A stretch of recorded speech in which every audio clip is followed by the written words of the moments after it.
When I was first asked to speak today, my initial thought was that I had no idea what to say.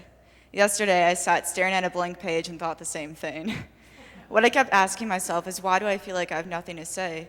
Really, I think the problem might be that there's just too much to talk about.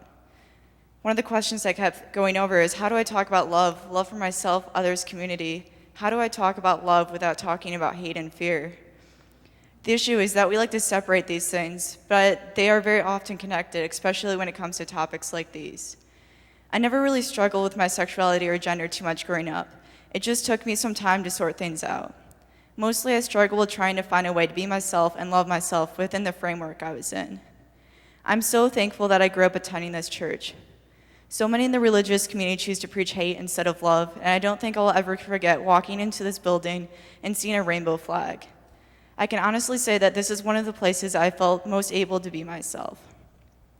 When I left Michigan last year to go to California for school, I had no idea just how different things would be, or that I would meet an amazing person and fall in love with them. This past year, I've learned so much about myself and the world we live in. The first time Ash tried to hold my hand on public transportation, I freaked out. I tried to make it look like I needed my hands for something, and when I ran out of excuses, I finally explained to him that I was just plain scared. It wasn't that I was uncomfortable with my own sexuality.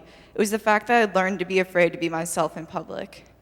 I think it stems from the branch of homophobia that goes something like, well, I guess I'm for equality, I just don't want to see it. Or, well, I just don't like those people that flaunt it. I think that fear also comes from the verbal hate I've heard throughout my life, thrown at myself and others in the queer community. Whether it was people screaming, "You effing faggot," out the window, or being bullied out of wearing boys' clothes sometime during middle school. It was weird to realize that after finally learning to love myself, I still had so much fear of being myself, or more so what people would do to me. It took a while, but slowly that began to slip away. It was several months later, and I was once again sitting on a bus, and I turned to notice that the older woman sitting across from me was smiling at me and Ash. I had a beautiful moment when I realized that I couldn't remember the last time I had been out in public and had constant thoughts or worry due to my sexuality. I was holding my partner's hand, and an old lady was smiling at me. It's strange thinking back on this actually makes me tear up. Why should this be such a profound moment?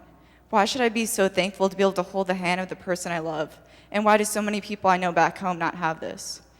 It was weird coming back to Battle Creek for winter break and now for summer. I hate to say, but I felt the nervousness begin to crawl back the moment I landed.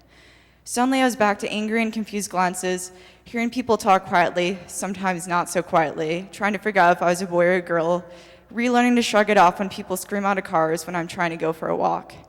I don't think I could fully see a lot of these things until I'd gone somewhere else and then returned. This is no longer normal to me, though. Recently, some big steps towards equality have taken place, and I'm hopeful that people remember that these are just steps and that things continue to change and improve. While marriage equality is incredibly important and an amazing thing, there are many within the queer community who don't wish to get married or who have not found that person yet. Marriage should not be the only means of achieving rights and protection under the law, and there is much social change that still needs to take place. All this being said, I'm so thankful that I was born gay. I love my life, myself, and the community, and my partner. I'd rather deal with a million screaming homophobes than hide or change this aspect of myself. Even though things are far from perfect, I believe that things will continue to improve. I've worked with elementary kids for the past few years, and I think that is one of the main reasons I'm so hopeful for the future. At both the Battle Creek Central Public Schools and the school I work at in California, I've been constantly amazed at how some of the kids talk about topics such as sexuality and gender. I think that most adults could learn a lot from that generation. I feel incredibly lucky to have been born when I did. There's so many challenges that older generations of queers have faced that I have not, and I've witnessed many more positive changes just in my lifetime. I'm glad that I've met so many children who have given me faith that things will continue to improve.